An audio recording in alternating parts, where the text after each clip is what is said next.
All right, today we are diving into one of the most fundamental yet most important components in all of electronics. It's this tiny little electrical gate, and honestly, without it, our entire digital world just, well, it wouldn't exist. So let's start with a really simple question. How do you make electricity flow in only one direction? I mean, you can picture a one-way valve for water, right? But how on earth do you build one for something invisible like electricity? The answer, it turns out, is in this clever little device that you'll find at the heart of pretty much every circuit out there. And here it is. It's called the PN Junction Diode. This is the brilliant solution that takes two slightly different materials, sticks them together, and creates that perfect electrical one-way street we're looking for. So here's how we're going to break this down. First, we'll see exactly how this electrical gate gets built from the ground up. Then, we'll figure out how we open and close it. After that, we'll look at its unique signature on a performance graph. And finally, we'll get into why this super simple device is so incredibly important in the real world. Okay, let's get into it. To really get how a diode works, you have to start with how it's made.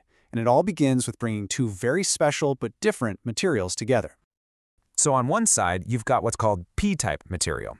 Now this stuff has a bunch of what physicists call holes. The easiest way to think about them is like empty parking spots just waiting for an electron to pull in. And on the other side, you've got N-type material, which is kind of like a full parking lot with a bunch of extra cars, free electrons, just idling and ready to move. Now the instant these two materials touch, something really cool happens. All those free electrons from the N side just rush across the boundary to fill up the empty holes on the P side.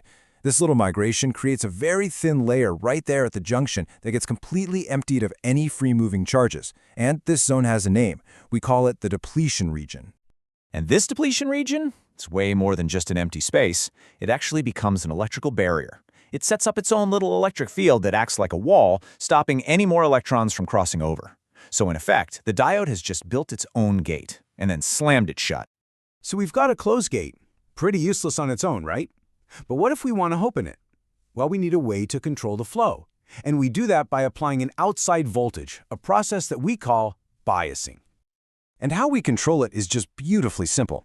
To open the gate, we do what's called forward bias.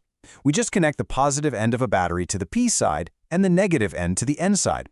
This gives the charges the push they need, shrinking that barrier and letting current flow right through. But if we flip the battery around, hooking the negative to the P side and positive to the N side, we reverse bias it. This actually makes the barrier even wider, basically locking the gate shut and blocking almost all current. Now, when it's in forward bias, the current that flows is pretty big because it's carried by all those main players, the majority carriers.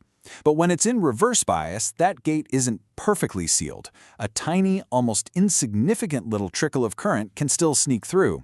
This is carried by the much rarer minority carriers, and it has a special name, the reverse saturation current. Okay, so now we know how to turn the diode on and off. And with that knowledge, we can actually map out its unique behavior. This is all captured perfectly in what we call the voltage current, or VI, characteristic curve. You can really think of this graph as the diode's personality profile. It tells us the whole story, exactly how much current is going to flow for any voltage we apply, whether we're trying to push it forward or hold it back. So, if we look at the forward bias part of the graph, as we start to slowly turn up the voltage from 0, almost nothing happens. That barrier is holding strong. But then we hit this critical point. You can see it. It looks like a knee in the graph. And at that knee voltage, the barrier is finally broken. And what happens next? The floodgates just burst open, and current starts to surge through like crazy. And for the most common kind of diode, the ones made from silicon, which is, the workhorse of the entire electronics industry, that magic number, that turn-on voltage, is right around 0.7 volts. It's a tiny amount, but it is the precise electrical key you need to unlock the gate. Now let's flip over to the reverse bias side. Here, the diode is an amazing defender. As we apply more and more negative voltage, it just holds the line, only letting that tiny little leakage current get by. But every defender has its breaking point. If you push that reverse voltage way too high, you hit what's called the breakdown voltage. And at that point, the junction just fails catastrophically. A massive current rushes through, and that usually destroys the diode for good. So we have this incredible one-way electrical valve. Why is that such a big deal? Why does it matter so much? Well, let's look at some of its most important jobs. Now, diodes are super useful for things like clipping and clamping signals, but their absolute superstar role is in something called rectification. And this is just the process of changing the alternating current, or AC, that comes out of our wall sockets into the steady, direct current, or DC, that basically all of our electronics need to survive. Seriously, just think about that for a second. Every single time you plug in your phone, your laptop, your TV, you are relying on diodes. Inside that little power brick, you've got diodes acting as gatekeepers, letting only the positive half of that AC wave from the wall get through while completely blocking the negative half. It's the very first and most crucial step in turning raw wall power into the clean, steady DC our devices crave. When it comes right down to it, the PN Junction Diode is so much more than just a component. It's a fundamental concept. It's the first step in being able to precisely control the flow of electricity. And that leads to a really fascinating question. If one of these junctions acts like a gate, what happens when you sandwich two of them together, maybe in a PNP or an NPN structure?